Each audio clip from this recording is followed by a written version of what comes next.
Congratulations nga pala sa winner natin this week. Meron po tayong dalawang nanalo ng tigi-isang cellphone. Si Ma'am Jeneline Hernandez at si Ma'am Gretchen Mapalo. Sila po yung makakatanggap ng tigi-isang cellphone this week. Kaya kung bago ka pa lang dito sa aking YouTube channel, abay mag-subscribe ka na po para makasali ka sa ating weekly pa-cellphone giveaways. Dahil nga po tuloy-tuloy ang pamimigay natin ng cellphone. Bilang pasasalamat ko na rin sa mga followers natin sa aking Facebook page, sa mga subscribers dito sa aking YouTube channel, at syempre sa mga nagpa-follow sa akin sa aking TikTok account. So anyway, sana masupport nyo din ako sa ating bagong business, yung lip tint rebranding. What's up everyone? Again, welcome na naman dito sa aking YouTube channel. Again, this is Yana, and today's vlog, isang loan app pa rin. Yung isi-share ko sa inyo, doon sa odds nila na nakita ko na naman, ay pwede nga daw makairam ng 3,000 hanggang 20,000 pesos. No credit record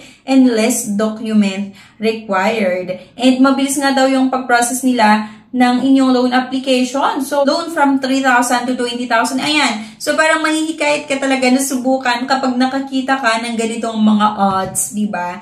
So, ayan, dinownload na naman natin itong app na ito para i-check kung maganda nga ba siya na pwedeng mahiraman online. Kung okay nga ba siya na i-recommend ko sa inyo. Pero bago ang lahat mga beshi, kung naghahanap pa po kayo ng ibang option na pwedeng mautangan online, meron po tayong nilagay na 8 or 9 link na makikita niyo sa comment section at sa description below. Pwede niyong i-explore yung mga pautangan na yon. Pero disclaimer nga mga beshi, based ito sa sarili kong experience as a user. Nasa sa inyo kung gusto niyo subukan or hindi. So may mga nagtatanong kasi kung ano daw yung mga ibang option na pwedeng mautangan online. Kaya nilagay ko na lang din yung mga link. Okay?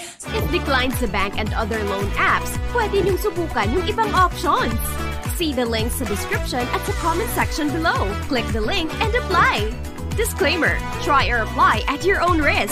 Let's get back to the topic. Balang pag-uusapan natin, besh, ay itong si Halika Cash Loan under ng eBarro Lending Corporation. Merong 339 reviews. Parang bagong-bago lang itong loan app na ito, pero matagal na ito eh. Nakita ko na siya before. Okay? So, para makapag-apply kayo dito, kailangan nyo nga bigyang permission itong si Halika Cash, diba? Para i-access yung SMS, location, device information, at yung camera.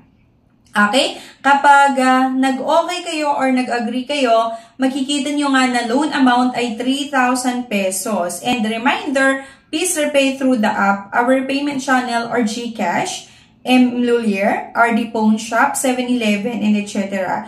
Private transfer is not allowed and will consider as scammer. Okay? Click lang natin yung apply now mga besh. Meron nga daw silang company under eBarro Lending Corp. Registered business name, Halika Cash. And meron silang nilagay na SEC registration number or at yung security at yung certificate of authority number. Okay? Pero kasi minsan mga beshi, kahit registered sa SEC or Securities and Exchange Commission, hindi pa rin naman sila sumusunod dun sa interest at yung mga fees na pinapatupad ni SEC. Kaya usisihin natin kung okay nga ba itong pautangan na ito. Click lang natin yung apply now at kailangan na naman nating maglagay ng ating mobile number. At next, agad-agad ay kailangan mong mamili kung saan mo gustong matanggap yung loan proceeds. Sa Mlulier ba? Sa RD Pawn Shop, GCash, or via bank. So, syempre, GCash na naman yung pinili natin. Click lang natin yung confirm at eto, basic certification na required fields. Kailangan daw nating sagutan itong basic information, yung related info, contact info, at yung identification. Click confirm. Tapos, isubmit natin kung okay or nasagutan mo lahat. Pero kailangan nyo daw sagutan yung basic info nga, yung complete name, ayan, yung gender, date of birth, yung marital status, at next dito ay yung personal references. Kailangan nating mag-upload ng isang valid ID, front of ID card at yung handheld ID photo. So, ito mga besh, yung tinatanggap ni Halika Cash na ID. Itong Unified Multi-Purpose ID or UMID ID, Social Security System or SSS ID, yung driver's license, yung TIN, PRC, Voter's ID, Postal ID. Okay? So, once na nagkapag-upload na kayo mga besh ng ID or front of ID card and yung handheld ID photo, kapag isubmit mo loan application mo, kailangan na naman nating mag-antay ng ilang minuto para i-review nila at i-process nga po ang ating loan application kagaya niyan. So, ayan. Reviewing. We are reviewing your authentication. Please keep your mobile phone active and receive a call from our verification team during the reviewing. Ayan. A few moments later. Nag-antay na naman tayo ng ilang minuto at eto, approved daw sa akin ay nasa 2,500. Kaya lang mga beshi, malaki yung processing fees nila kasi ang matatanggap mo lang ay 1,300 pesos. Tas, kailangan mong bayaran sa loob ng 7 days. Okay? So, more or less 1,300 pesos yung matatanggap mo. Kailangan mong bayaran sa loob ng 7 days or more or less 2,500 pesos. Agad-agad, para nasa 1,100 or more or less 1,100 yung processing fees or service fee niya. Kaya napakataas.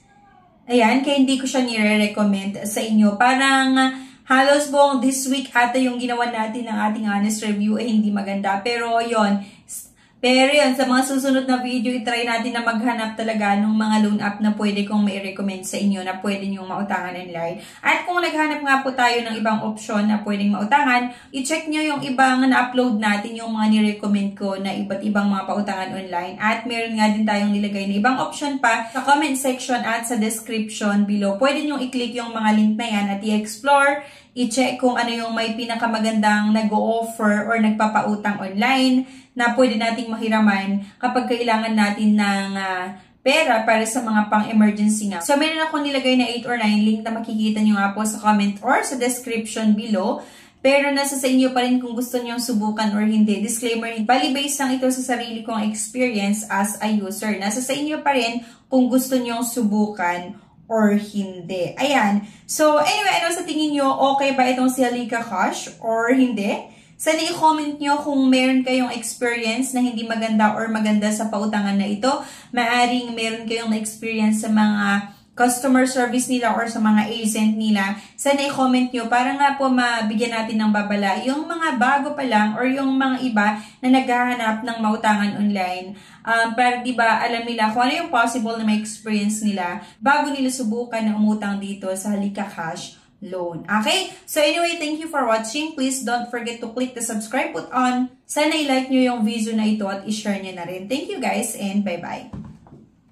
Congratulations nga pala sa winner natin this week. Meron po tayong dalawang nanalo ng tigi-isang cellphone. Si Ma'am Jeneline Hernandez at si Ma'am Gretchen Mapalo. Sila po yung makakatanggap ng tigi-isang cellphone this week. Kaya kung bago ka pa lang dito sa aking YouTube channel, abay mag-subscribe ka na po para makasali ka sa ating weekly pa cellphone giveaways. Dahil nga po tuloy-tuloy ang pamimigay natin ng cellphone. Bilang pasasalamat ko na rin sa mga followers natin sa aking Facebook page, sa mga subscribers dito sa aking YouTube channel, at syempre sa mga nagpa-follow sa akin sa aking TikTok account. So anyway, sana masupport nyo din ako sa ating bagong business, yung lip tint rebranding.